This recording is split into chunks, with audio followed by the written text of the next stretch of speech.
mga bata, narinig na ba ang kwento ng chocolate?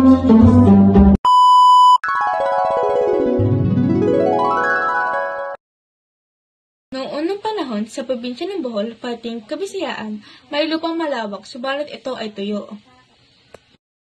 Ngunit kung araw ng taniman ay maaaliwalas ang kapaligiran sa kulay ng berdeng tanawin ng pook. Ayon sa matang daroon, may isang araw sa magkabilang dulo ng isla na may dalawang higanteng dumating.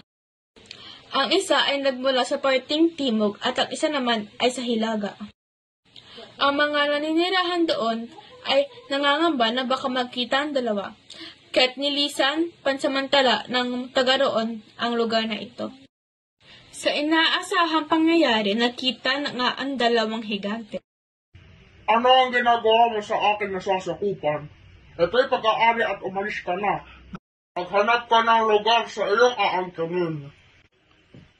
Aba, ako yata nauna rito at ito'y pag-aari ko na. Ang dapat ang umalis. Hindi maaari to, ito'y pag-aari ko.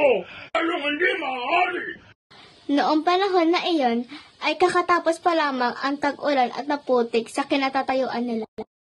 Ginawa ng isang higante ay bumilog ng putik at binato sa isa't isa. Subalit gumanti rin ng isa at humulma rin ng isang bilog na putik at siya rin binato sa kalaban. Walang tigil na batuhan ng binilog na putik hanggang ang dalawa ay hingalin, naubusan ng lakas at nawalan ng ito ng mga hininga. Tumumba ang dalawang higante na wala ng buhay. Marami ang nakasaksi sa pangyayari na taga roon. Ang sumabad sa paningin ng mga tao ang malahiganting bolang putik na siyang ginamit ng mga naabing higante sa pagbabatuhan.